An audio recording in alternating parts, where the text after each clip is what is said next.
একজন করে যুক্ত করছি। সালাউদ্দিন সাইদ আপনাকে যুক্ত করা আছে। বলেন আপনি। জি ভাইয়া। আ শুভ বিকাল বলবো নাকি আপনার এখানে কি আমি তো বুঝতে পারছি না। হ্যাঁ, বিকাল। আমার এখানে বিকাল। বলেন। ও আমি মুমিন বলা যায়।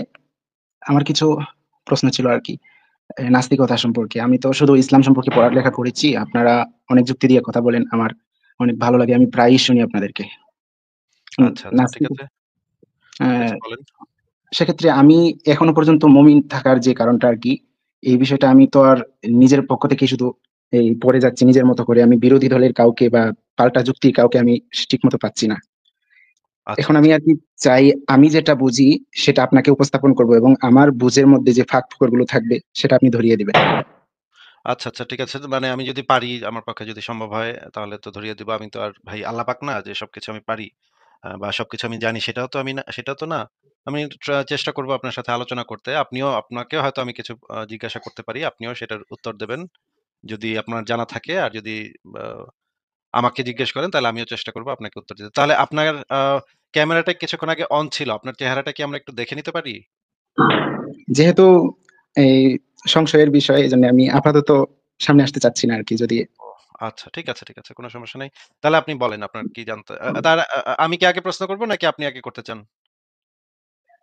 আমি আমার প্রশ্নটা বলি। আমার প্রশ্ন আচ্ছা হলো, ঠিক আছে বলেন। আমি তো ইসলামকে শুধু ইসলাম নিয়ে আমি পড়াশোনা করেছি। এজন্যে ইসলামের দুর্বলতাগুলো যাদের কাছ থেকে শিখেছি তারা তো আমাকে আর এগুলো উপস্থাপন করেনি। আমারও তেমন প্রশ্ন জাগেনি। আপনাদের লাইভ গুলো শুনে আমার কিছু প্রশ্ন জাগে। তারপর আমার ভিতরে যে একটা বিশ্বাস ঢুকিয়ে দেওয়া হয়েছে, সেটা থেকে আমি নিজেই একটা উত্তর বের করে ফেলি যে, না ইসলামটাই সত্য। কিন্তু এটা তো আমি নিজে করি। আমি যদি আপনাদের মতো কাউকে পেতাম তাহলে হয়তোবা আমার বুঝের ফাঁক-ফোকর গুলো আমি ধরতে পারতাম। সেটা থেকে আরকি আপনার আচ্ছা, সঙ্গে আচ্ছা। লাইভে যুক্ত বুঝতে হওয়ার একটা পেরেছি। ইচ্ছা। বুঝতে পেরেছি কোন সমস্যা নেই। বলেন আপনি। কিন্তু তার আগে কি আপনি একটা ছোট প্রশ্নের উত্তর দিয়ে নিবেন যে আপনি কেন ইসলামে বিশ্বাস করেন? কারণ এই প্রশ্নটা ইম্পোর্টেন্ট আ জানা জি, জি, যে আপনি কেন জি, ইসলামে বিশ্বাস করেন? এটা না জি। জানলে তো আলোচনাটা আসলে আমি উত্তর দিতে গেলেও হয়তো ঠিকভাবে উত্তর দিতে পারব না। আপনার ইসলামে বিশ্বাস করার মৌলিক কারণটা কি সেটা একটু বলেন। আম সর্বপ্রথম তো ছোটবেলা থেকে বাবা-মা এই ইসলামকে ভালোবাসে বা মুসলমান আমাকে মাদ্রাসায় পড়ালেখা করতে দিচ্ছে। তো আমি যখন ধরেন আপনার জন্ম কিছুটা যদি ধরেন আপনার জন্ম যদি একটা হিন্দু পরিবারে হইতো এবং আপনাকে যদি একটা ইসে পাঠাইতো, হিন্দুদের যে স্কুল আছে সেই স্কুলে পাঠাইতো, সেখানে আপনাকে যদি হিন্দু ধর্মের কেতাবাদি পড়ানো হইতো, আপনার দাদা-দাদি, নানা-নানি, চাচা-চাচি, ফুপা-ফুপি, শিক্ষক এরা সবাই যদি হিন্দু হইতো, তাইলে তো আপনাকে ছোটবেলা থেকে হিন্দু ধর্মের ওই যে মূর্তি পূজা-টুজা, মা কালী, শিব, কৃষ্ণ এগুলাই শেখানো হইতো, তাই না?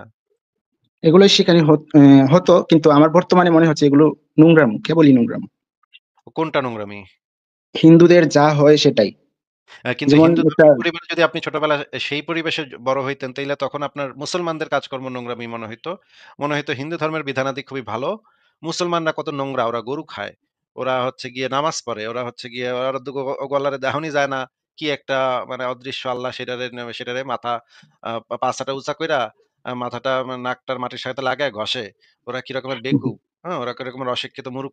পাছাটা উঁচা দিয়ে আসমানের দিকে খাড়া করে রাখে। কিরম করে সিজদা এসব করে। ছি, ছি, ছি। এগুলা ওরা বলতো। ইসলাম আপনি হুম, যেরকম হুম। আপনি যেমন এখন ওদেরকে নিয়ে ওদের মানে কাজকর্ম আপনার কাছে হাস্যকর লাগতেছে। মানে একটা মানুষ তো মনে করেন আপনি তো বাংলাদেশে থাকেন, তাই না? না, আমি ইজিপ্টে আছি। এই নিরাপদ অবস্থানে আছি। বাংলাদেশে তো জন্ম আপনার, তাই না? জন্ম বাংলাদেশে। হ্যাঁ, জি, জি। তো বাংলাদেশে জন্ম আপনার চাইনিজ লোকদের কথা শুনে একটু হাসি লাগে। হাহা ওরা কেমনে কথা কয়। চ্যাং চ্যাং প্যাং প্যাং প্যাং পুং প্যাং প্যাং চ্যাং চুং চ্যাং। এটা একটু আপনার জি, হাসি জি। লাগে, তাই না? বা মানুষের জি। মনে হয় হায়, হায় ওরা কেমনে কথা কইতেছে। দেখো ভাই ওরা চ্যাং চুং প্যাং প্যাং কি কয়, কি কয় কিছুই বুঝি না। চ্যাং চ্যাং করে খালি। আবার চাইনিজ একজন মানুষের কাছে আপনার কথা মনে হইতেছে আরে এই বেকুবে কেমনে কথা কয়, এই বাংলায় কথা কয়। এটা কেমন বেকুব, বাংলায় কেমনে প্যাঁ প্যাঁ প্যাঁ প্যাঁ প্যাঁ এরকম করে। এটা কেমন কথা, হ্যাঁ? খেয়েছো, করেছো, গেছো এরকম করে। তো ভাই মানে কারণ হচ্ছে গিয়ে একজন চাইনিজ মানুষ চায়নায় বড় হইছে। ওদের সংস্কৃতি, ওদের মানে বেড়ে ওঠা, ওদের পরিবেশ পরিস্থিতি সমস্ত কিছু ওদেরকে এটা কি স্বাভাবিক ধরে নিতে শিখাইছে। আপনি ছোটবেলা থেকে যে জিনিসটা দেইখা বড় হইছেন, সেটা আপনার কাছে স্বাভাবিক মনে হবে। এবং অন্য আরেকজন মানুষের কাছে তার জিনিসটা স্বাভাবিক মনে হবে। যেমন আপনার কাছে বৃষ্টি পড়া, আপনি যদি বাংলাদেশে থাকেন, বৃষ্টি পড়া আপনার কাছে খুবই স্বাভাবিক এবং মানে গরম আপনার কাছে খুবই স্বাভাবিক। কিন্তু একটা শীতের দেশের মানুষের কাছে আবার বরফ পড়া, এই যে মানে স্নোফল হয় না? তুষার পড়ে, তুষারপাত হয় সেটা তার কাছে খুবই স্বাভাবিক। ক্রিসমাসের সময় ওরা দেখে যে সারা শহর বরফে সাদা হয়ে ঢেকে গেছে। এটা ওদের কাছে স্বাভাবিক। ওদের কাছে ওইটা মনে হয় এটা এরকমই তো হওয়ার কথা। আপনার কাছে আপনি আবার এটা দেখলে বলবেন, "হায়, হায়! এটা আবার কেমন জিনিস রে ভাই? সব জিনিস সাদা হয়ে গেছে, তুষারে সব সাদা হয়ে গেছে।"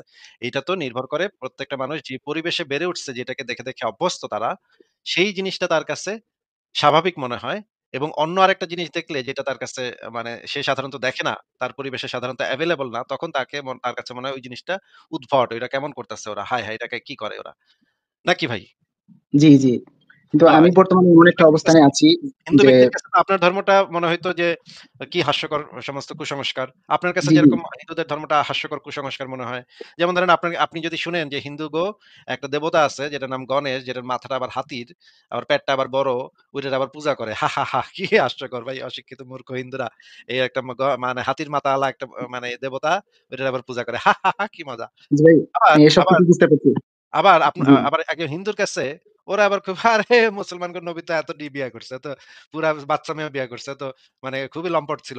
নবী তো খুবই লম্পট ছিল। সে মুসলমানরা ওই লম্পট নবীর নিয়ে মাতামাতি করে। কি একটা হাস্যকর অবস্থা দেখেন। ওদের কাছে আপনার ধর্মটা হইবে হাস্যকর, আপনার কাছে ওদের ধর্মটা হইবে হাস্যকর। এটাই মানে মানে যেই পরিবেশে মানুষ বড় হয় সেই পরিবেশের একটা প্রভাব মানুষের ভিতরে থাকে।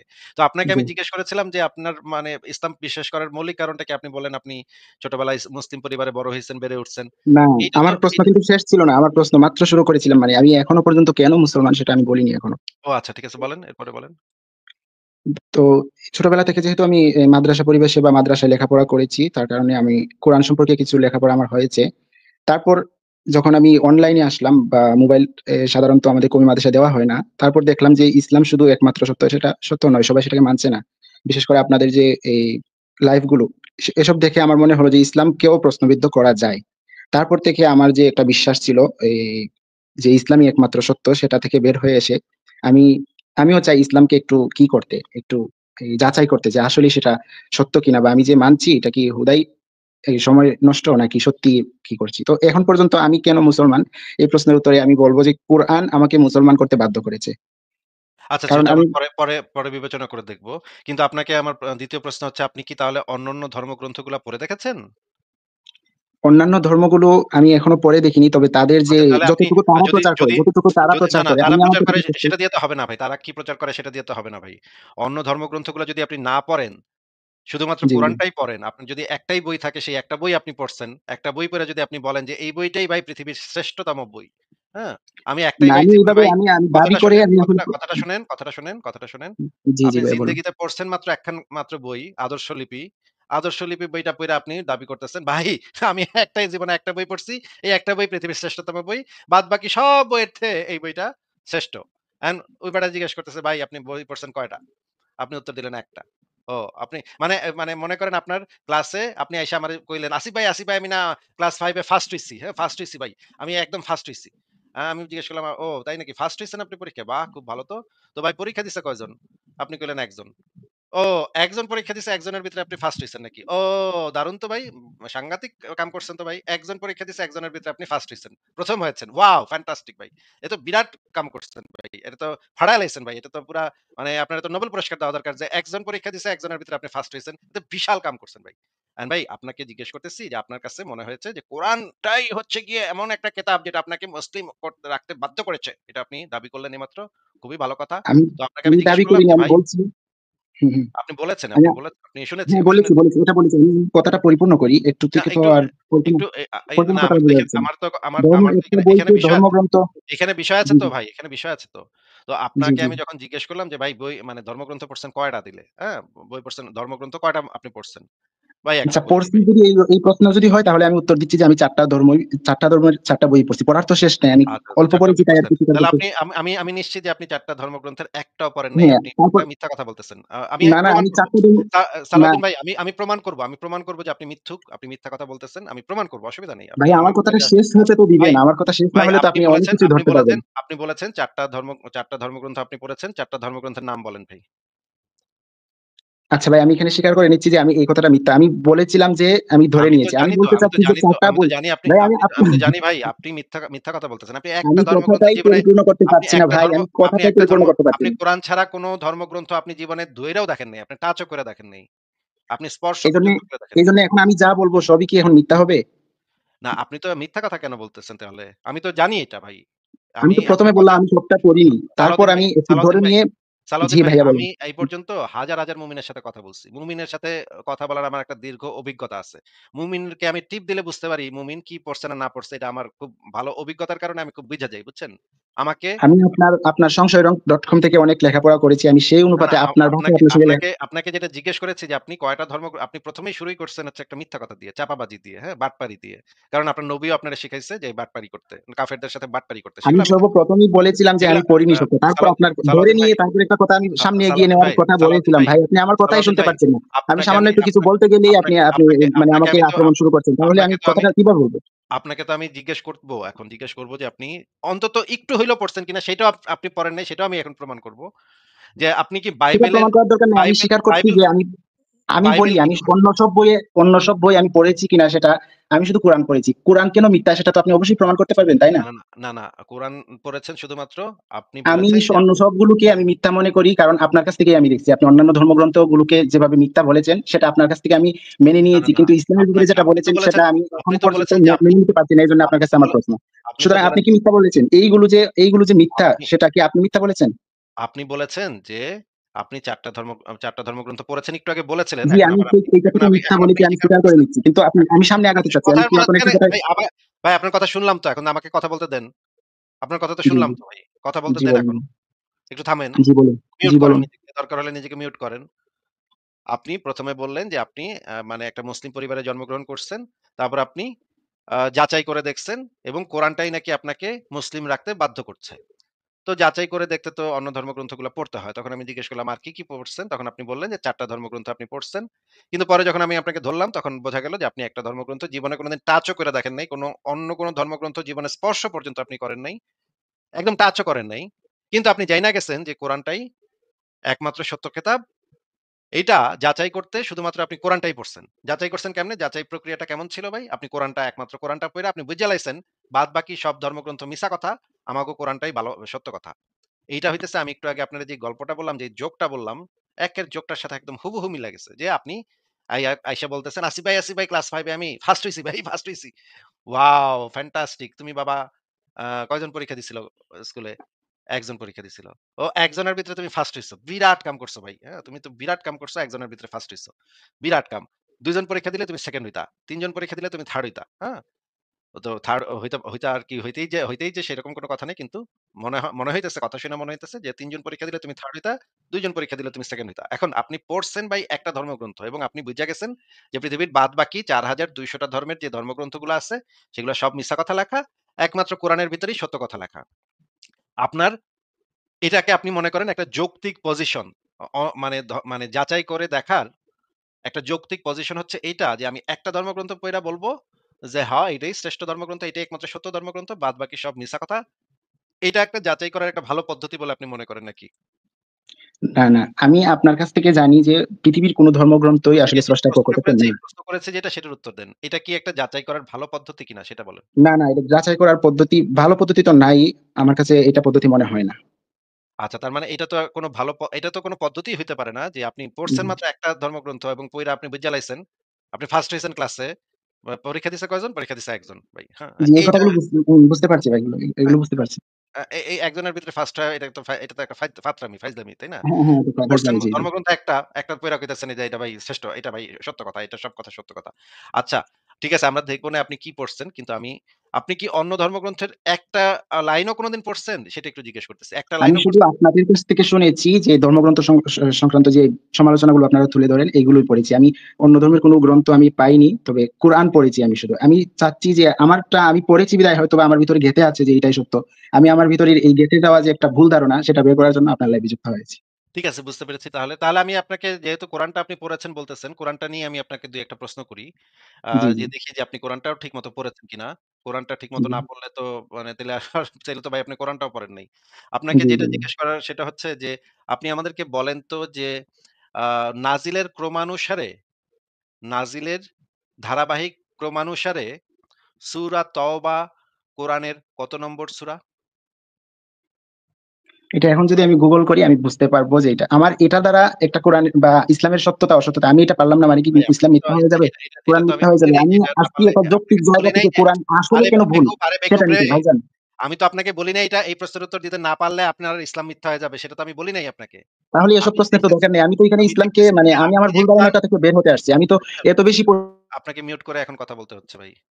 মিউট করে কথা বলতে হচ্ছে। সেটা হচ্ছে যে আপনি বললেন যে আপনি কোরআনটা পড়েছেন। আমি এখন টেস্ট নিচ্ছি যে আপনি কোরআনটা অন্তত ঠিকভাবে পড়ছেন কিনা। আমি নিশ্চিত যে আপনি কোরআনটাও ঠিকমতো পড়েন নাই। এই কারণে এবং আপনি উত্তর দিতে পারছেন না। এই কারণে আপনি বর্বর করে এতগুলা কথাবার্তা বলতেছেন। কারণ আপনার কাছে কোনো উত্তর নাই। উত্তর থাকলে আপনি সাথে বলে দিতেন। এক সেন্টেন্সে উত্তর দিয়ে দেয়া যায়। একটা শব্দে উত্তর দিয়ে দেওয়া যায়। আপনাকে আবারও জিজ্ঞেস করতেছি, সালাউদ্দিন সাহেব, এবার আর সূরা তওবা নিয়ে জিজ্ঞেস করব না। কারণ সূরা তওবা নিশ্চয়ই এতক্ষণে আপনি মানে গুগলে সার্চ করে দেখে ফেলাইছেন।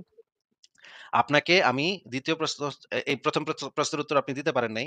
এবার ২য় প্রশ্ন হচ্ছে সূরা আনফাল মানে নাজিলের ক্রমানুসারে কত নম্বর সূরা? বলেন, তাড়াতাড়ি বলেন। সেটা আমি পারবো না, কারণ এসব জাকির আচ্ছা নায়ক ঠিক মার্কা আছে। তো আমি মুখস্থ করিনি। ঠিক আছে, জানেন না। ঠিক আছে। আপনাকে জাকির নায়েক মার্কা, আপনাকে তো কোন মার্কা সেটা জিজ্ঞেস করি নাই। আপনাকে যেটা জিজ্ঞেস করি সেটার উত্তর দিবেন। না পারলে বলবেন পারি না। এত কথা বলবেন না ভাই। হ্যাঁ? ঠিক আছে। আপনি এবার বলেন যে নাজিলের ক্রমানুসারে ১ম ২ টা সূরা কি বলেন? আমি শুধু একটার কথা জানি, সূরা আলাকের প্রথম ৫ আয়াত নাজিল হয়েছিল, তারপর কি এটা নাজিল তো হয়েছে সবাই আমার জানে জানা ভাই। নেই। এটা তো সবাই জানে ভাই। এটা জি জি জি। বাচ্চা-কাচ্চা মানে অনেকে পারে। আমি কোরআনকে এমসিকিউ প্রশ্নের উত্তরের মতো আসলে পড়িনি, আমি এটাকে অনুভব করতে চেয়েছি এবং না, না, কোরআন যে অনুভব মানে আপনি নিজেকে পড়েনই প্রমাণ নাই, করার জন্য যেগুলো, আপনি বুঝেনই নাই কিছু অনুভব করবেন কোত্থেকে ভাই? আপনি তো বুঝেনই এই কিন্তু সেটাই তো ধারাবাহিকতা আমি যে ভুল বুঝে আছি আমি।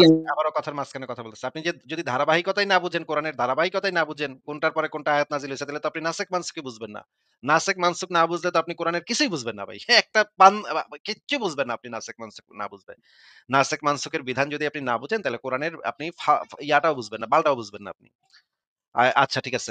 আপনি কোরআনটাও ঠিকভাবে পড়েননি। আপনি এখন আমাদেরকে বলেন তো যে কোরআনে ১১৪ টা সূরার ভিতরে ১১৩ টা সূরার আগে বিসমিল্লাহ আছে। শুধুমাত্র সূরা তওবার আগে বিসমিল্লাহ নাই। কেন নাই সেটা একটু বলেন।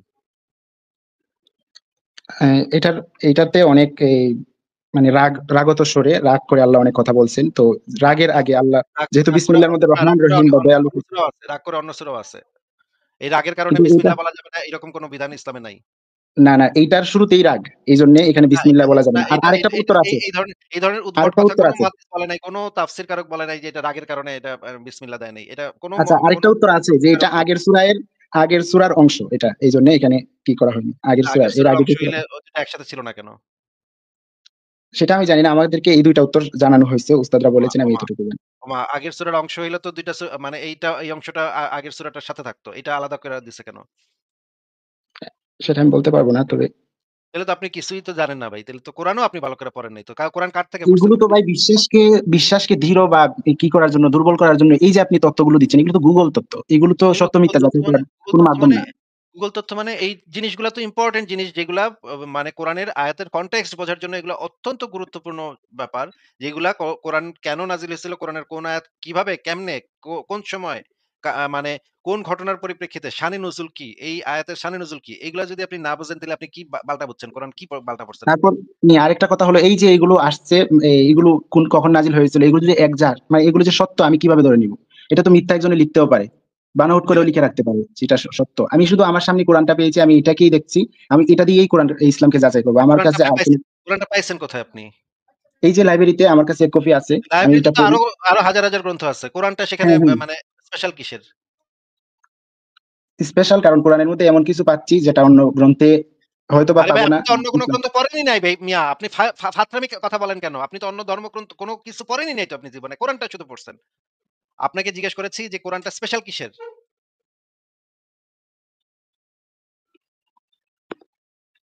কারণ কোরআন শুনতে অনেক ভালো লাগে, কোরআনের মধ্যে পড়লে অনেক আরে তারপর এটা বিজ্ঞানের তো অনেক তথ্য হিন্দুর পাওয়া কাছে যায়। তো ভগবত গীতা শুনতে ভালো লাগে। আপনি কি বেকুব নাকি রে ভাই? মানে মাথা তারপর কি ইয়া হইছে নাকি? মানে গাঞ্জা-গুঞ্জা তারপর খাইছেন অন্যান্য নাকি? যত গ্রন্থ আছেন না ভাইয়া, ঠিক আছে, আমি আপনাকে বলতে পারছি না ভাই হয়তোবা। ভাই অন্যান্য একজন ধর্মগ্রন্থে খ্রিস্টানের কাছে ভাই একজন খ্রিস্টানের অন্যান্য কাছে বাইবেলের কথা শুনতে অনেক মজা, জি, জি, অনেক জি, আরাম জি, লাগে, আমি অনেক এটা ভালো জানি। লাগে। প্রত্যেকের একজন কাছে হিন্দুর যার যারটা কাছে ভালো লাগবে সেটা আমি জানি। একজন হিন্দুর কাছে শ্রীকৃষ্ণ পদাবলী, কৃষ্ণের লীলা, হরে কৃষ্ণ, হরে রাম এগুলো শুনতে খুব ভালো লাগে, খুব শান্তি পায় মনে। একজন বৌদ্ধর কাছে ত্রিপিটক থেকে আ আ ওম শান্তি ওম এগুলা এই সমস্ত ভুংচুং শুনতে ভাল লাগে। তা আপনার কাছে যে এটা তো আপনার সাবজেক্টিভ ওপিনিয়ন যে আপনার কাছে শুনতে ভাল লাগে। এটা তো আপনার ব্যক্তিগত মানে রুচি অভিরুচির বিষয়। এটা জি, জি। আরেকজনের এটা ক্ষেত্রে দিয়ে আরেক রকম। এটা একটা দিয়ে সত্য বই কেন প্রমাণ হয় না। ঠিক একটা আছে। বই কেন সত্য হবে সেটা তো আপনার ব্যক্তিগত অনুভূতি কি সেটার উপরে তো নির্ভর করে না। জি, জি, জি। তো ইসলামের আমি যেটার কারণে এখনো মানছি সেটা হলো ইসলামের যে কোরআনের যে একটা চ্যালেঞ্জ, এই চ্যালেঞ্জের কারণে সেটার মোকাবেলা আমি করতে আরে পারছি না ধরুন এজন্য। চ্যালেঞ্জটা পরে ওইটা স্পেশাল কিসে সেটা আগে কন। ওইটা স্পেশাল কিসে?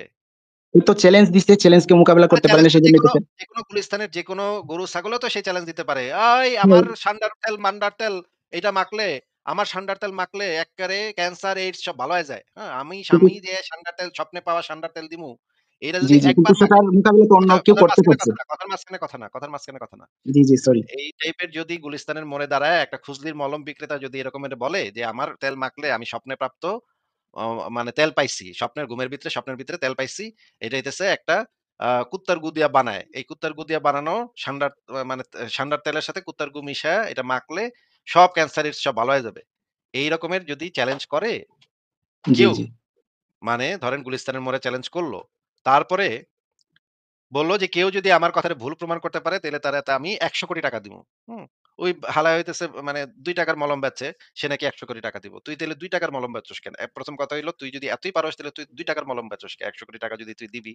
২ নম্বর কথা হইলো, কেউ যদি চ্যালেঞ্জ নিতে আসেও, তো ওই লোকের দলবল ঠিক করে রাখছে, পোলাপান ঠিক করে রাখছে আগে থেকে। কেউ যদি চ্যালেঞ্জ নিতে আসে তাইলে তারে মাইরা ফেলাবে। সাইডে নিয়া চিপাতে নিয়া তারে মাইরা ফেলাবে। এইটাও ঠিক করে রাখছে ওই বেটায়। এখন এরপরে সে চিল্লাইতেছে ৳১০০,০০,০০,০০০ র চ্যালেঞ্জ, ৳১০০,০০,০০,০০০ র চ্যালেঞ্জ। আরে বেটা তুই ৳১০০,০০,০০,০০০ তোর কাছে আছে নাকি সেটা আগে ক। তোর কাছে তো নাই। তার যে তুই চ্যালেঞ্জটা যে দিলি, তোর চ্যালেঞ্জ যদি কেউ নিতে আগায় আসে তাহলে তুই তারে মেরে ফেলাবি আগে। এখন আপনাকে আমার প্রশ্ন যে মনে করেন আমি মানে সৌদি আরবে বা পাকিস্তানে বা বাংলাদেশে আমি গেলাম, বায়তুল মোকাররমে গেলাম। বায়তুল মোকাররমে গিয়া বললাম যে আমি কোরআনের যে একটা চ্যালেঞ্জ আছে না? ওই চ্যালেঞ্জের উত্তর দিতে আসছি। আমি চ্যালেঞ্জটা নিতে চাই। আল্লাহকে আমি চ্যালেঞ্জ করলাম। আমি কোরআনের থেকে অনেক ভালো একটা আয়াত লিখা দেখাবো। হুম? আমি চ্যালেঞ্জ নিচ্ছি। চ্যালেঞ্জ অ্যাকসেপ্ট করছি। এই কথাটা বলার পরে এই কথাটা বলার পরে বায়তুল মোকাররমের মসজিদের যে মানে মুসল্লিরা আছে বা ধরেন মক্কা শরীফে গিয়ে আমি এই কথাটা বললাম। মক্কায় যে মুসল্লিরা আছে। এই কথাটা বলার পরে আর কি কোন কথা বলার সুযোগ আমি পাবো? নাকি তার আগে আমি জবাই হয়ে যাবো? আপনি একটু বলেন তো ভাই। সালাউদ্দিন ভাই আমি কি আর কিছু বলার সুযোগ পাবো না ততক্ষণই আমারে জবাই করে নিয়ে যাবে মানছে মুসল্লিরা, হুজুররা? বলেন। সালাউদ্দিন সাইদ ভাই আপনাকে জিজ্ঞেস করছি। কথা বলেন। আপনার কথা শোনা যাচ্ছে না। সালাউদ্দিন ভাই, জি, জি, আমি সালাম কথা বলছি। জি, আমি এখন কথা শোনা বলছি। যাচ্ছে। এখন শোনা যাচ্ছে। আবার বলেন। আবার প্রশ্নের উত্তর দেন যে আমি কি জান নিয়ে ফেরত আসতে পারবো? পারবেন না। কারণ আচ্ছা। ওরা অনেক হিংস্র। কিন্তু বর্তমানে আপনি আচ্ছা আপনার ২ নম্বর অবস্থান থেকে ২ যদি নম্বর একটা কথা। পোস্ট করেন তাহলে ২ নম্বর মিনিটের কথা। ভিতরে ভাইরাল ২ হয়ে যাবে নম্বর কথা। যে আরে মানে রাখেন তো ভাই, ২ নম্বর কথা। ঠিক আছে ধরলাম যে আমি ওইখানে মুসলমানদের ওইখানে গিয়া তো আমি এটা বলতেই পারব না। বলার আগেই তো আমারে ক্যাট করে আমার কল্লাটা ফালায় দিবে। ক্যাচাত করে আমার কল্লাটা ওইখানেই শেষ। আমারে জি, কাইটা জি, কুইটা টুকরা, টুকরা করে নিয়া যাবে। নিয়ে গিয়া হয়তো তেহারি বানায় খায়াও ফালাইতে পারে আমার মাংস দিয়া। জি, তো যাই হোক, ওইটা বুঝলাম যে আমারে মেরে ফেলবে ওইখানে। ঠিক আছে মনে করেন আমি আ লিখলাম, আমি Facebook এ লিখলাম যে এই যে কোরআনের থেকে ভালো একটা আয়াত আমি লিখলাম। হুম? কোরআনে যেটা আয়াত লেখছে তার থেকে আমার আয়াতটা ভালো হইছে। এখন এই আয়াতের পরেই তো বলা আছে, কোরআনের এই আয়াতের পরেই তো বলা আছে যে এইটা কখনোই কারো পক্ষে সম্ভব হবে না। এই কোরআনের এই আয়াতে বলা আছে না যে এটা কেউ পারবে না, কখনোই কেউ জি, পারবে না? জি, জি। ওয়ালাং আচ্ছা তাফআলু তাহলে তোমরা সেটা করতে পারবে না। হ্যাঁ, তাহলে আপনি তো একজন মুমিন হিসেবে বিশ্বাস করেন যে এটা কখনোই কেউ পারবে না, নাকি? আমি এখনো মনে করেন আমি বর্তমানে ভাই সংশয়ের স্থানে আশ্চর্য, আছি। আশ্চর্য। আপনি একজন মুমিন হিসেবে, একজন মুমিন মুসলমান হিসেবে তো আপনি এটা বিশ্বাস করেন যে এটা কখনো কারো পক্ষে সম্ভবই না। কারণ এইটা যদি বিশ্বাস না করেন তাহলে তো আপনার ঈমানই নাই। তাহলে তো আপনি কাফের হয়ে গেছেন অলরেডি। জি, জি। কেউ একজন চ্যালেঞ্জটার মোকাবেলা করার আগ পর্যন্ত বা পূর্ব পর্যন্ত তো আমার এটা বিশ্বাস করতে হবে। আমি এখনো বিশ্বাস করি। কারণ এখনো পর্যন্ত এটা মোকাবেলা কেউ না, না, করেনি। না। কেউ যদি চ্যালেঞ্জ মোকাবেলা করেও তখনও আপনার এটাই বিশ্বাস করতে হবে যে এটা কেউ কখনো পারবে না। কারণ একজন ইমানদার হুম, মুসলিম হিসেবে আপনার আল্লাহর প্রত্যেকটা কথা, প্রত্যেকটা শব্দকে জি, জি, পুঙ্খানুপুঙ্খভাবে, অন্ধভাবে কোন যুক্তি প্রমাণ ব্যতি রেখে, কোন যুক্তি প্রমাণের মানে অপেক্ষা না করে আপনার অন্ধভাবে, কঠিনভাবে বিশ্বাস করতে হবে আল্লাহ যেই কথাটা বলছে সেটা একদম সত্য কথা। এইটার কোনো অন্যথায় হইতেই পারে না। হওয়া সম্ভবই না। এইটা একজন মুমিনের আ মানে মৌলিক একটা অবস্থান। একজন মুমিন মুসলমান সবসময় এমন হবে যে আল্লাহর প্রত্যেকটা শব্দ, প্রত্যেকটা কথা সত্য। এইটা আপনার মানতেই হবে। নাহলে তো আপনি মুমিনই না ভাই। আপনি তো জি, জি। এখন পর্যন্ত তো মুমিন নাকি? এখন পর্যন্ত মুমিন বলতে একটা দোদুল্যমনে আছি আরকি। আমি কোন আমার দিকে মনে যাবো হয় না সেটা আপনি চাচ্ছি না। আমার মনে হয় না আপনি দোদুল্যমানে আছেন। আপনি মুমিনই আছেন। তো আপনি তো এটা বিশ্বাস করেন যে আ এইটা কেউ করতে পারবে না, তাই না? জি। আচ্ছা আমি মনে করেন একটা কিন্তু লিখাই আমি নোট আপনার কেউ যদি করে আমি সেটা যাচাই করে দেখব যে সত্যি হলো কিনা। আচ্ছা না আপনি যাচাইও করে দেখবেন না। কারণ যাচাই করার আগেই আপনি সিদ্ধান্ত নিয়ে বইসা না আছেন। আমি দেখব, আমি আপনাকে কথা দিচ্ছি যে আমি দেখব। না আপনি আপনার দেখা আপনার পক্ষে সম্ভব না তো। কারণ আপনি তো একজন মুমিন ভাই। আচ্ছা না আমার আ পক্ষে সম্ভব। আমি আপনাকে একটা আয়াত লিখে দিচ্ছি। আমি একটা জিনিস দেখাচ্ছে আমাকে।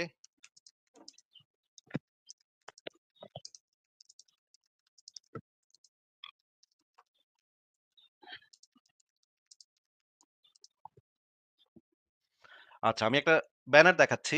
দেখেন তো এই ব্যানারে কি লেখা ভাই? একটু পড়েন তো। আমি সেই ব্যানার যাতে কোনো সন্দেহ নাই আসিফ আল্লাহর বাপ।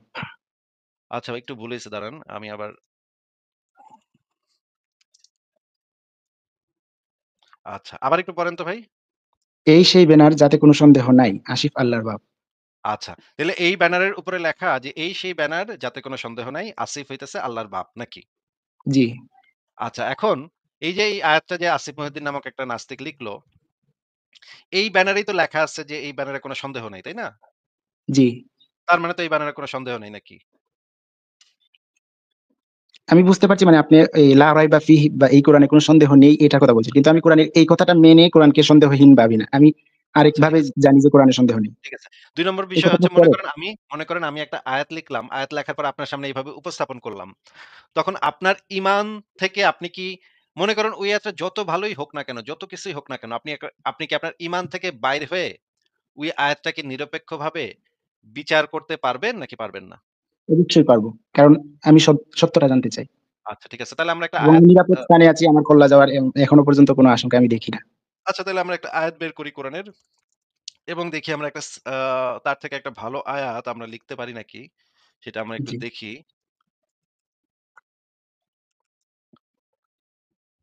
তাহলে আমরা আ যেহেতু মোহাম্মদের ভাষা ছিল আরবি, মোহাম্মদ তার মাতৃভাষাতে লিখছে, আমি আমার মাতৃভাষাতে লিখব। আমি তো আর মোহাম্মদের ভাষাতে লিখব না। মোহাম্মদের কাছে যেহেতু কোরআনটা তার মাতৃভাষাতে নাজিল হয়েছিল, আমি আমার মাতৃভাষাতে লিখব। তো এইটা হচ্ছে ৯৮ নম্বর সূরার ৬ নম্বর আয়াত। দেখা যাচ্ছে ভাই স্ক্রিনে? আমি মোবাইল থেকে যুক্ত হয়েছি। আমি এখন আচ্ছা আমি ভালো একটু করে বড় দেখতে করে পাচ্ছি। দিচ্ছি। ৯৮ নম্বর সূরার ৬ নম্বর আয়াতে যেটা বলা আছে, আ এই যে আমি পড়ে শোনাচ্ছি আপনাকে। নিশ্চয়ই কিতাবীদের মধ্যে যারা কুফরি করেছে ও মুশরিকরা জাহান্নামের আগুনে থাকবে চিরস্থায়ী। ওরাই হলো নিকৃষ্ট সৃষ্টি। আরেকটা অনুবাদে বলা আছে, ওরা হচ্ছে সৃষ্টির অধম। ওরা হচ্ছে নিকৃষ্টতম জীব। ওরা হচ্ছে সবচাইতে নোংরা জীব। সবচাইতে নোংরা সৃষ্টি, সবচাইতে বাজে সৃষ্টি, সবচাইতে নিকৃষ্ট সৃষ্টি। কাদেরকে বলা হয়েছে? যারা আহলে হচ্ছে কিতাব গিয়ে আহলে কিতাবদের মধ্যে যারা কুফরি করেছে কুফরি করেছে তাদেরকে। এবং মুশরিক মানে মুশরিকরাও হিন্দুরা বন্ধুরা তো আছেই এবং সেটার সাথে আছে আহলে কিতাবদের মধ্যে যারা কুফরি করেছে তাদের কথা। তাই তাদের ভিতরে এখন সবাই পড়ে যাবে। কারণ হচ্ছে এখন খ্রিস্টানরা ওই যে মূর্তি বানায় মানে ইয়া করে চার্চে যায়। আ আ খ্রিস্টানরা সবাই পড়ে যাবে সেটার ভিতরে। তাই না ভাই? খ্রিস্টানরা জি, তো জি, এখন চার্চের ভিতরে মরিয়মের মূর্তি থাকে, যিশুর মূর্তি থাকে। তাহলে তো ওরা সবাই ওখানে পড়ে গেছে, তাই না? জি। আচ্ছা ভাই আচ্ছা। কথাটা সংক্ষিপ্ত করে আমার এই প্রশ্নটা যদি শেষ হয়ে যেত। কারণ মাগরিবের আজান হয়ে যাচ্ছে। আমার আবার নামাজে যেতে হবে। না হয়তো ভাই সমস্যা তাহলে হবে। আপনি মাঝখানে নামাজ পইড়া আসতে পারেন। পইড়া এসে আবার যুক্ত হয়েন। ও অসুবিধা তাহলে নেই। তাহলে আরো কিছুক্ষণ আছে। প্রায় আমাদের ৬টা ১০ এ নামাজ হবে। তাইলে আচ্ছা। এখন ৫টা ৪৮ বাজে।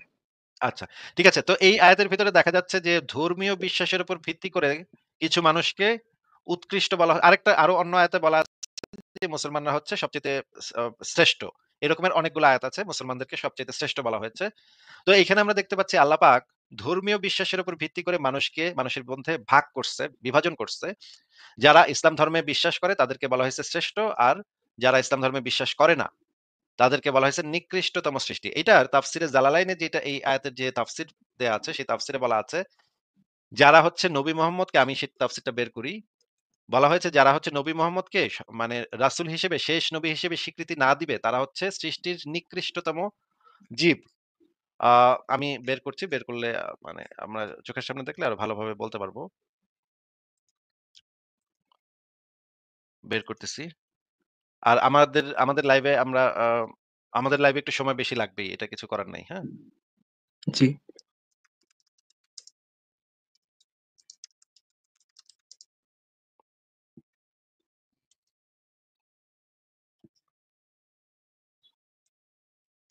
আচ্ছা দাঁড়ান একটু।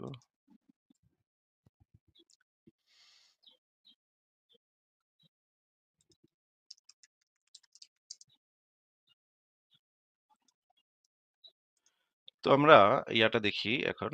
আ আল্লাহ এই যে এই আয়াতের যে তাফসিরটা, সেই তাফসিরে আল্লাহ মানে তাফসির কারকগণ এই আয়াতটাকে কিভাবে ব্যাখ্যা করেছে সেই জিনিসটা আমরা একটু দেখি। দেখেন, এটা হচ্ছে তাফসিরে জালালাইন। দেখা যাচ্ছে স্ক্রিনে? জি, জি দেখতে পাচ্ছি। তাফসিরে জালালাইন ৭ম খণ্ড পৃষ্ঠা নম্বর ৫৩৮ সেখানে যেটা বলা আছে, "নিশ্চয়ই যারা কুফরি করেছে আহলে কিতাবদের মধ্য হতে এবং মুশরিকগণ জাহান্নামী হবে তথায় তারা চিরকাল থাকবে।" অর্থাৎ তারা চিরকালের জন্য জাহান্নামী হওয়া আল্লাহর পক্ষ থেকে নির্ধারণ করে দেয়া হয়েছে। এরাই নিকৃষ্টতম সৃষ্টি। আচ্ছা নিচে এটার ব্যাখ্যাতে কি বলা আছে? ব্যাখ্যাটা কি আপনি একটু পড়বেন ভাই? এখানে কি লেখা আছে? দেখা যায়? আমি দেখতে পাচ্ছি না। তবে আপনি বললে আমি বুঝতে পারব। কারণ এগুলো আমি পড়েই মাদ্রাসা শেষ করেছি। আচ্ছা, আচ্ছা। তাহলে আমি পড়ে শোনাচ্ছি। আহলে কিতাবগণের মধ্যে হতে যারা কুফরি করেছে এবং যারা মুশরিক তারা চিরকালের জন্য জাহান্নামী হবে। তারা নিকৃষ্টতম জীব। এখানে কুফর অর্থ হযরত মুহাম্মদকে আল্লাহর শেষ নবী হিসেবে মেনে নিতে অস্বীকার করা। আল্লাহর সৃষ্টিতে তাদের অপেক্ষা নিকৃষ্ট আর কোন সৃষ্টি নেই। এমনকি জন্তু জানোয়ার অপেক্ষাও তারা নিকৃষ্ট। কেননা বিবেক বুদ্ধির অধিকারী হয়ে এ সত্য দিনকে অমান্য করেছে। তার মানে তারা কুত্তা বিলাই শিয়াল শকুনের থেকেও তো তারা নিকৃষ্ট নাকি? একজন মুসলমানের চোখে একজন কাফের হচ্ছে যে কুফরি করেছে, সে হচ্ছে কুত্তা বিলাই শিয়াল শকুন আ মানে উকুন মানে ময়লার পোকা এদের থেকেও নিকৃষ্ট নাকি ভাই? এটাই তো বলা আছে। আচ্ছা তাইলে আমি এখন একটা আয়াত বলতেছি। সেই আয়াতটা হচ্ছে আমার আয়াতটা শোনেন। মানুষের মধ্যে ধর্ম দিয়ে বিভাজন সৃষ্টি করো না। প্রত্যেক মানুষের সম্মান এবং মর্যাদা সমান। ধর্ম, বর্ণ, লিঙ্গ নির্বিশেষে। মানুষকে তার কর্মের ভিত্তিতে যাচাই করো। ধর্মের ভিত্তিতে নয়। এটা হচ্ছে আমার তৈরি করা আয়াত। আমি মাত্র ইনস্ট্যান্ট এখানে দাঁড়ায় আপনার সামনে। আমি যদি একটু মানে সময় নেই তাহলে আয়াতটা আরো সুন্দর করে আরো সুন্দর করতে হবে। পারবো। আরো ভালোভাবে বানাইতে পারবো। কিন্তু আমি ইনস্ট্যান্ট আপনার সামনে কথা বলতে আমি যেটা বানায় ফেললাম সেটা হইতেছে যে ধর্মের ভিত্তিতে কাউকে জাজ করো না, বিচার করো না। তাকে কর্মের ভিত্তিতে বিচার করো। আপনি মুসলমান হন, খ্রিস্টান হন, ইহুদি হন, বৌদ্ধ হন। সেটা সেটা দিয়ে সেটার জন্য আপনাকে ছোট করা বা বড় করা এটা হচ্ছে অন্যায় কাজ। ন্যায় কাজ হচ্ছে আপনার কাজের উপর ভিত্তি করে আপনি কিরকম মানুষ, আপনি কি কাজ করছেন, সেটার উপর ভিত্তি করে আপনাকে সম্মান করা বা অসম্মান সম্মান করা এবং আপনার সম্মানটা যেন সমান থাকে।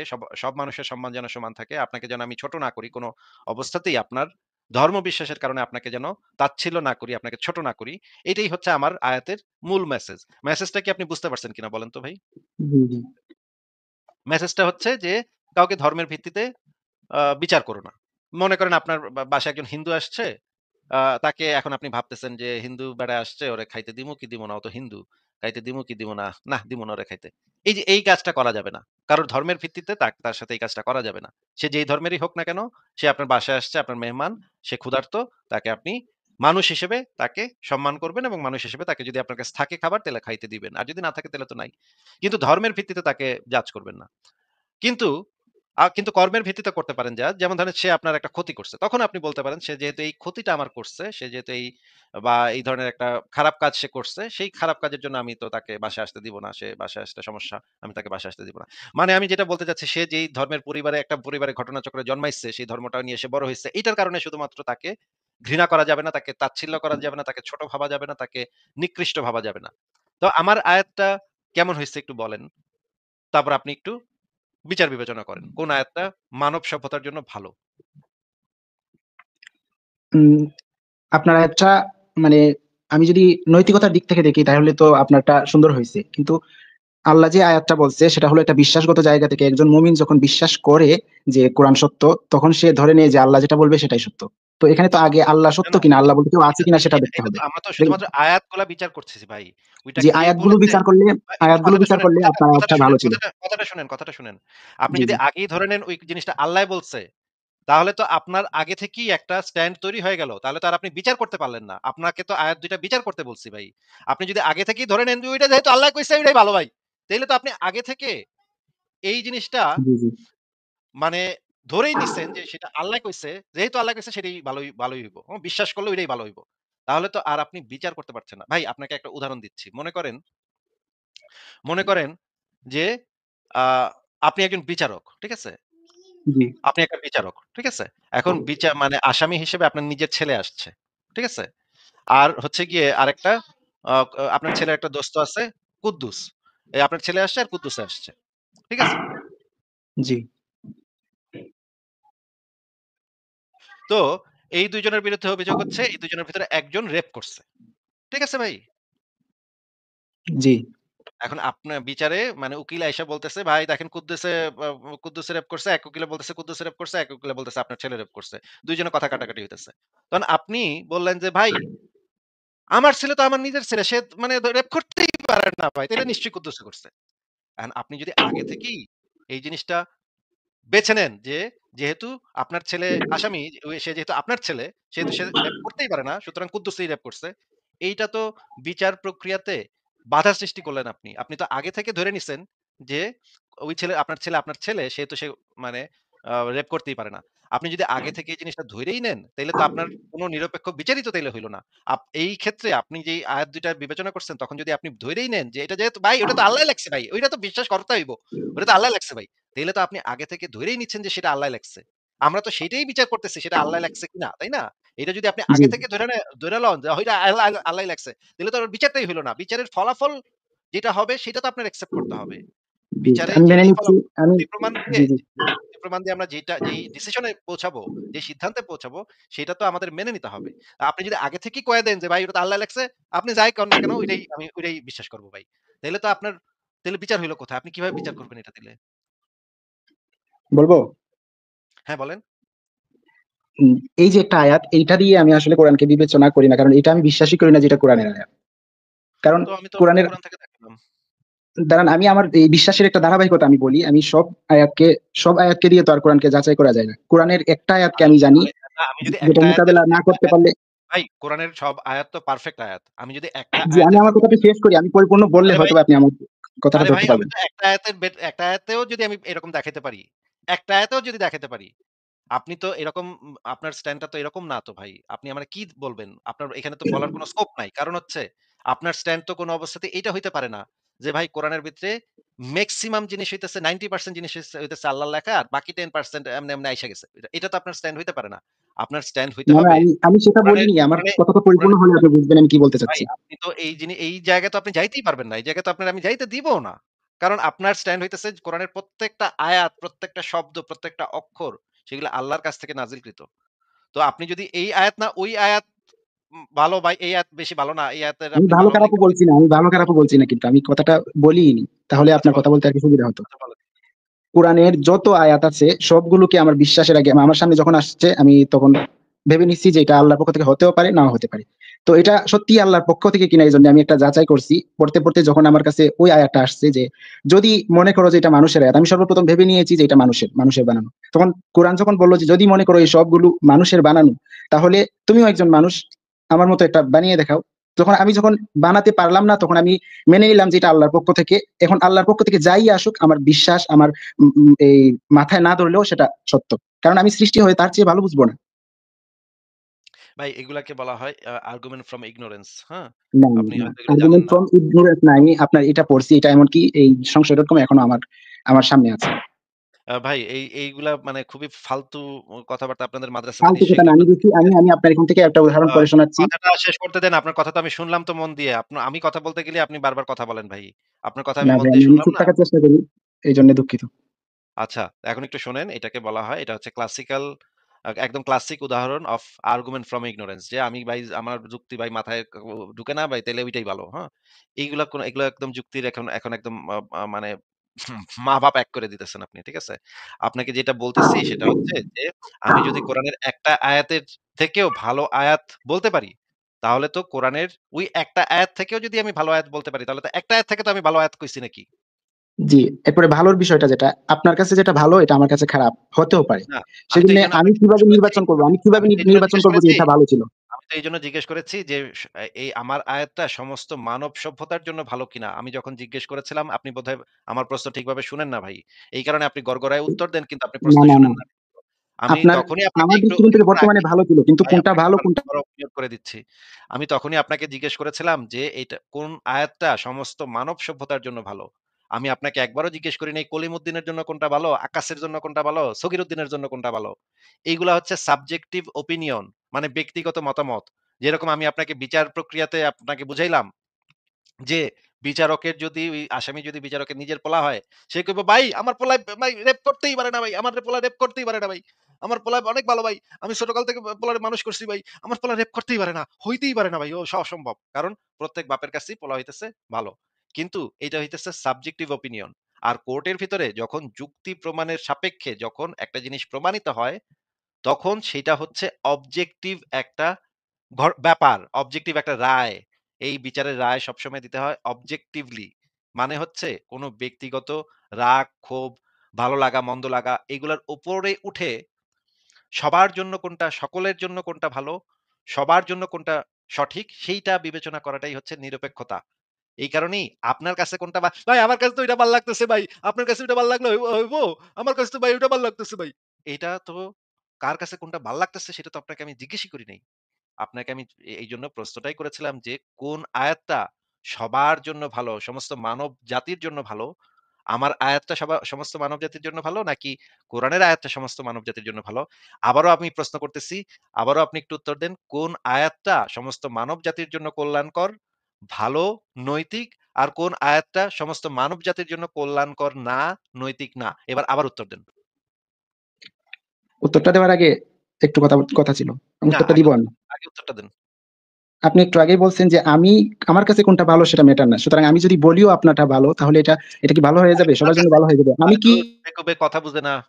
আপনার কাছে ভালো বলতে আমি যেটা বোঝাচ্ছি যে ব্যক্তিগতভাবে আপনি কোনটাতে লাভবান হইবেন, আপনার কাছে কোনটা ভাল লাগে সেইটা আমি জিজ্ঞেস করতেছি না। যুক্তি দিয়ে আপনি যখন চিন্তা করবেন, তখন আপনি বুঝবেন যে কোন জিনিসটা সবার জন্য ভালো। আর অন্ধবিশ্বাস দিয়ে যখন চিন্তা করবেন তখন ভাববেন আমাগো আল্লাহ কইছে আল্লাহটাই ভালো ভাই। হ্যাঁ? বা ধরেন একজন হিন্দু কইবো, ভাই আমাকে কৃষ্ণ কইছে ভাই কৃষ্ণটাই মনে করেন হিন্দু ধর্মের কেতাবে মনে করেন ধরেন তর্কের খাতিরে হিন্দু ধর্মের কেতাবে লেখা আছে, মুসলমান গো পাছায় লাথি মারো। হুম? এটা হিন্দু ধর্মের মনে করেন একটা ধর্মের কেতাবে লেখা আছে। এখন এটা এখন হিন্দু কইবো, ভাই এটা তো আমাগো কাছে ভালো ভাই। আমাগো কাছে তো ভালো। কিন্তু এই জিনিসটা তো সমস্ত মানুষের জন্য ভালো না। এই জিনিসটা একজন মুসলমানের কাছে ভালো না। কারণ মুসলমান তো পাছায় লাথি খাইতেছে। এটা তো তার তো ক্ষতি হইতেছে এখানে। আমরা তো অবজেক্টিভলি মানে হচ্ছে সামগ্রিকভাবে, সার্বিকভাবে বিচার বিবেচনা করলে আমরা দেখতে পাই, নিরপেক্ষভাবে বিচার বিবেচনা করলে আমরা দেখতে পাই এটা মুসলমানদের জন্য অপমানজনক, মুসলমানদের জন্য নির্যাতন এটা একটা। তাহলে কিন্তু হিন্দু যদি কয়, "ভাই আমাগো কাছে তো ভালো ভাই এটা। আমাগো তো ভালোই লাগে ভাই। মুসলমানকে পাছায় একটা লাথি মারতে ভাই আমাগো তো ভালোই লাগে ভাই। আমার তো মজা লাগে ভাই।" এটা তার কাছে ভালো নাকি তার কাছে মন্দ সেটা জিজ্ঞেস করতেছি না। জিজ্ঞেস করতেছি সার্বিকভাবে সবার জন্য কোনটা ভালো? কেউ কারো পাছে লাথি মারবে না। এটা ভালো? নাকি হিন্দুরা মুসলমানের পাছে লাথি মারবে সেটা ভালো? এই হিন্দু ব্যক্তিটা যখন তার অন্ধবিশ্বাস দিয়ে বিচার করবে তখন সে ভাববে যে মুসলমানকে পাছে লাথি মারাটাই ভালো।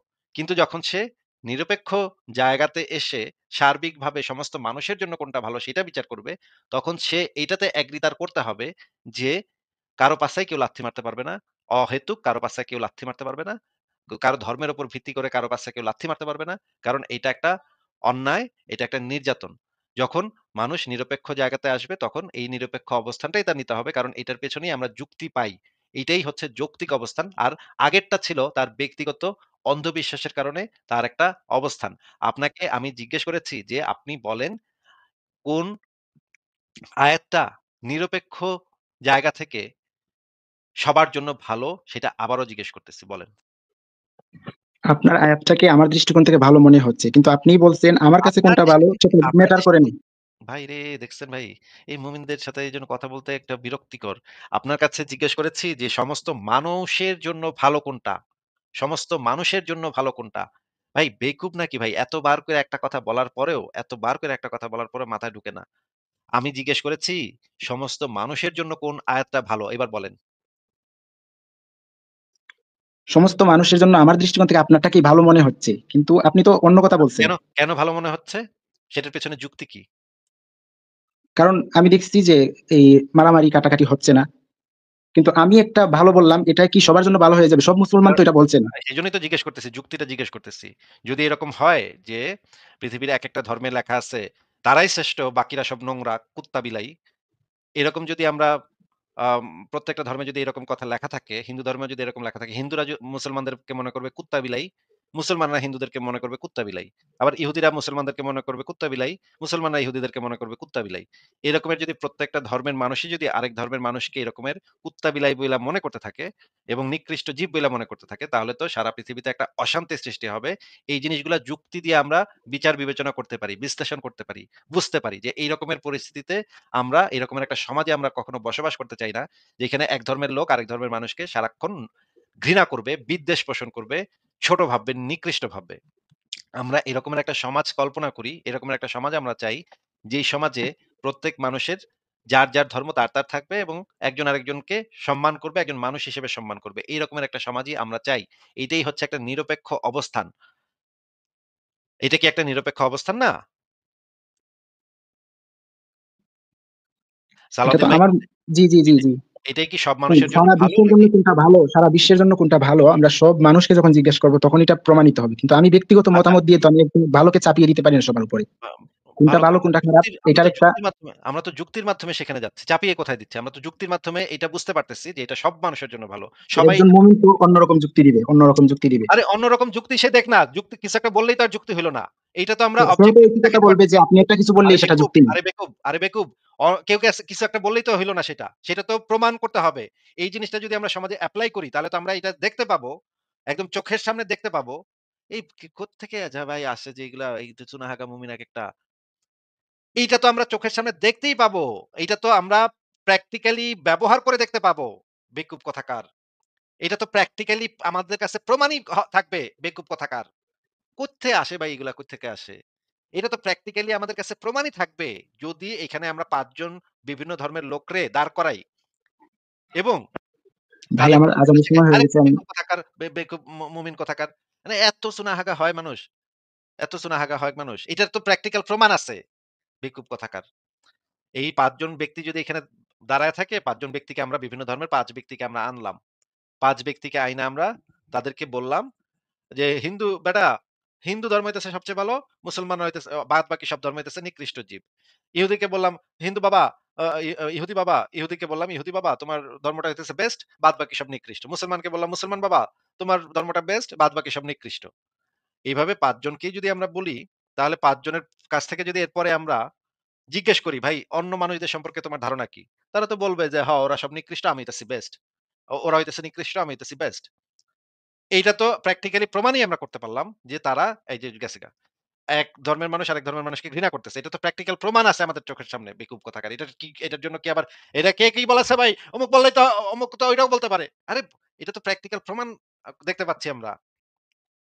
কিন্তু আমরা যদি এমন ওই ৫ জনকে আইনা যদি আমরা সবাইকে এটা শেখাই যে কোন ধর্মের ভিত্তিতে কাউকে ছোট বড় বলা যাবে না। প্রত্যেক ধর্মের ভিত্তিতে মানুষকে বিবেচনা করা যাবে না। তাহলে তো একজনকে তখন এরপরে যদি তাদের মানে জিজ্ঞেস করি ভাই তুমি তোমাদের মধ্যে কে শ্রেষ্ঠ? সে বলবে ভাই ধর্মের ভিত্তিতে তো মানে আমরা বলতে পারতেছি না কে শ্রেষ্ঠ।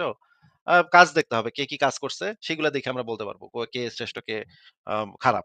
যে ভালো কাজ করবে সে ভালো, যে খারাপ কাজ যদি মুসলমানও যদি খারাপ কাজ করে তাহলে মুসলমান খারাপ। আর মুসলমান যদি ভালো কাজ করে মুসলমান ভালো। এইটা হবে তার স্ট্যান্ড। তখন তো আমরা বুঝতে পারবো যে সে এই জিনিসটা তো প্রমাণ হয়ে গেল তখন। দেখেন এই কি বেকুব কোত্থেকে কি বলে যে ভাই অমুকে তো বলবে, অমুকে তো যুক্তি দিবে। আরে এর বেকুব নাকি একেকটা? এই মুমিনগুলা কোত্থেকে যে আসে ভাই এগুলোর মাথায় দিয়ে কি মানে একদম খুব খারাপ অবস্থা ভাই। মানে একদম মানে প্যাথেটিক অবস্থা মুমিনগুলার মাথায়। একেকটা মুমিনের এক্কেরে খারাপ অবস্থা। মাথায় কি একটু ভাই গিলো থাকতে পারে না? একটু কি ভাই গিলো থাকতে পারে না? এটা কেমন কথা? একটুও গিলো রাখা যাবে না মাথায়। সব গিলো মানে ওই মা মা মা মাদ্রাসায় হুজুরেরা রাত্রেবেলা রুমে ডাইকা সব মানে পেছন দিয়ে কইরা সব গিলো-টিলো বের করে লাইছে এক্কেরে। মাথা দিয়া সব গিলো বাইরা গেছে।